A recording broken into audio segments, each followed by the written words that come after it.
Everyone's got a cold at the moment. Hey everyone, Joey here, aka Chromatography, and today I'm going to be talking about both parts of the sort of new two-part project from the band Foals. Everything Not Say Will Be Lost, parts 1 and 2. So this is a bit of a late one. I mean a very late one. The first part of this album was released in March, and the second part was released on October the 18th.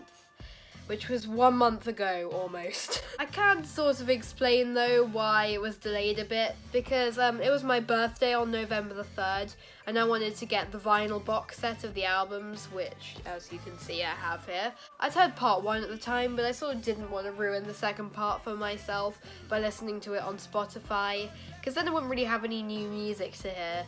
So, yeah, that's what I did, and it's been a week since my birthday now. Actually, 2 weeks. So yeah, the point is, I'm sorry I've left this a really long time. But I got 2 albums to talk about here, so let's not delay anymore. So Foals, an England-based indie rock band, if you want to call them that. They've been going since 2008, making this awesome kind of danceable electronic rock music with lyrics that really kind of set a mood. They have this sound that's just unmistakably Foals. Like, I could identify them from any of their music I hadn't heard before, even without the lead singer's distinctive voice. I hadn't listened to them before this year, but going back on Spotify and listening to most of their older albums, I think I only missed What Went Down because of time pressure and other things I wanted to listen to. I love their music. Like, probably multiple 8 out of 10s in their discography. I'd probably say my favourite was Holy Fire, although they're really close in terms of how much I enjoy them. But I got 2 albums to talk about here, so let's just get into it. So Everything Not Saved Will Be Lost, Part 1. Wow. Like I said, this is the first album I ever heard from Foals. I kind of wish I got into them earlier, but this kind of blew me away when I first heard it. It's just so cinematic, with these apocalyptic lyrics contrasting against all these shimmery electronics and grooves that are so easy to dance to. Not that I've tried that. But it really works, and this is just such a creative album. Sounds really like nothing else I've heard before. Even though that may be because I don't listen to much indie rock. So the album begins with Moonlight, under 3 minutes, kind of an intro. It's quite ambient and it really sets the tone for the album very well. All reverb soaked with lyrics about walking into the desert, walking into the door, leading straight into Exits. Now this was the first track I ever heard from Foals. I heard it on Radio 1 a while back. And my god, is this thing good.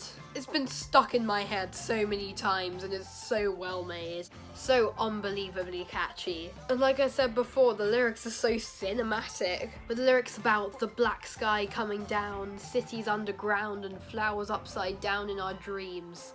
Yeah, it really does sound like an apocalypse, doesn't it? Maybe it's about the climate crisis. But it just nails every hook so well and the refrain just sticks in your head. Go listen to this thing, like right now. It's not just a pop song either, it's nearly 6 minutes long. And there's a different section at the end which I also really love. Then there's White Onions, which sounds more kind of guitar heavy and rockish. But I love the kind of shouted vocal line and the awesome drumming on this one. It's really fun to listen to.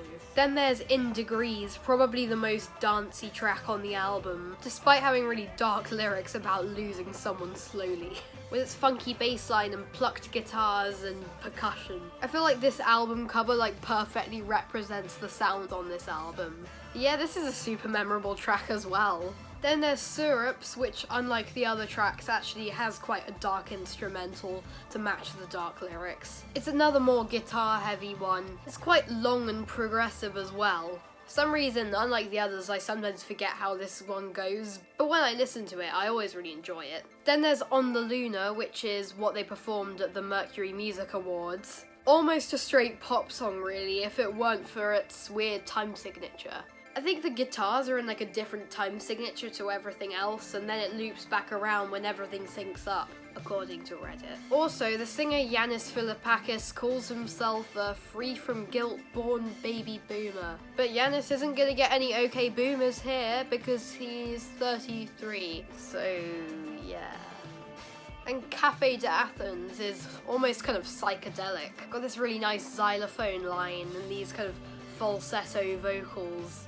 Well, I mean, it's not exactly psychedelic, but it really just sounds like kind of drifting away into space. And Surf Part 1 is a kind of interlude. It's only 30 seconds long. It's not exactly necessary. I do like how this is linked to another track on Part 2, but I don't know, I kind of would have preferred it if this had been a full track. It doesn't really add anything to the album. Builds a nice hook though. Then Sunday is the penultimate track on the album. Although in my eyes it's kind of the closer. It's kind of an epic. I like how its title ties in with the theme of the album, kind of just being the end of things. I mean, mostly the instrumental's pretty kind of happy and chilled sounding. There's a lot of lyrics about like cities burning and people not giving a damn. Yeah, this really does sound like 2019, doesn't it? And then there's one kind of climactic bit where he sings this really high line without going into falsetto, like, be right there! And all of a sudden the rhythm switches up and goes all fast. But then there's this really big tense build up with this vocal line that kind of echoes from ear to ear. You can't really hear what it's saying, but I can see in my lyric book here that it's saying, the birds are all singing, it's the end of the world. Yeah, that's a line that really stuck with me, as dark as that may sound. Sunday is absolutely incredible, and I have no idea why Fantano described it as just atrocious. And then with all the reviews of this album, the comment sections just seem to be full of people completely divided on this track. I just can't see where all the haters are coming from. Then after that big climax of the album, we get I'm done with the world and it's done with me. A track that really kind of gives me chills. It's completely beatless and it kind of just lingers on this sad note. Talking about the fox is dead in the garden, the hedges are on fire in the country lanes. It's kind of like looking at the world after everything's fallen down. Yeah, and damn, this thing's powerful. Ends the album perfectly. And that's Everything Not Saved Will Be Lost, Part 1. Yeah, this is probably my favourite album of the year so far. I don't really have any major complaints on this thing at all. I mean, I'm not going to give it like a 9, because I kind of want to save my really high scores for stuff I really like. There's barely any ways I could have improved this thing for me to enjoy it more. I love how it's just kept me putting this translucent pink disc back on my turntable over and over again. Flex. It's just a super well made, interesting and creative album that has its own distinctive sound among the rest of their discography. So yeah, basically nothing negative to say about this thing, so I'm ignoring Melon's 6 out of 10 and giving this a strong 8. And then with another lighting and angle change, we move on to Part 2. Despite going under the same name, Part 2 has a very different sound to Part 1, being much darker and rock heavier, whereas Part 1 was kind of shimmery and electronic. I guess you could say the first part was sort of pink and white sounding, whereas the second part is orange and black sounding. So I guess the album cover's kind of fitting. Aside from one big exception, which I'll be getting to later, the tracks on here are a little bit more straightforward than on Part 1. And personally, I don't really enjoy this album quite as much as the first one, but there is still some amazing songwriting on here, and a few outstanding tracks.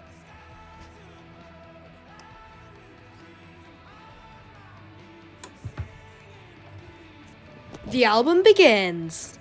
We start off with Red Desert, which basically serves the same purpose as Moonlight did on the first album, except this one's instrumental and it's only a minute long with this synth that sort of sounds like a church organ, sort of sad and mournful sounding, but builds up the tension, going right into The Runner. The Runner serves the same purpose as Exits did on the first album, being the big single and the second track after an ambient track. But this is an awesome single with these super fun, hard-hitting guitars and these verses that are sort of like call and answer phrases with the lead vocals and the backing vocals, talking about a shadow. I mean, I haven't delved into the deep meaning behind this track, but I can see the general concept just listening to the lyrics and watching the video. But the chorus is amazing with this easily recallable, repeating vocal phrase and this massive backing of synth pads. Keep on running. Great way to open the album. Oh, I wonder, could the third track wash off vaguely resemble White Onions? Oh, surprise, surprise, it does! Yeah, it's a pretty fun track with some funky guitars and some shouty singing, if you couldn't already guess. Luckily, the next track, Blackball, doesn't sound like In Degrees at all. In fact, it's quite the opposite. Probably the roughest and hardest track that Foals have ever made. Massive wall of rough guitars over which Philippakis howls, from what I can gather, about the hardships of being a musician. Do you remember my name? I swear you're all just the same. I've been a bit weird today, aren't I? But yeah, this thing's quite the ride to listen to. It's nice and brief. I like my fast and angry songs to be brief. Kind of reminds me of that track People by the 1975. Track 5, Like Lightning, is sort of halfway between The Runner and Black Bull in its sound.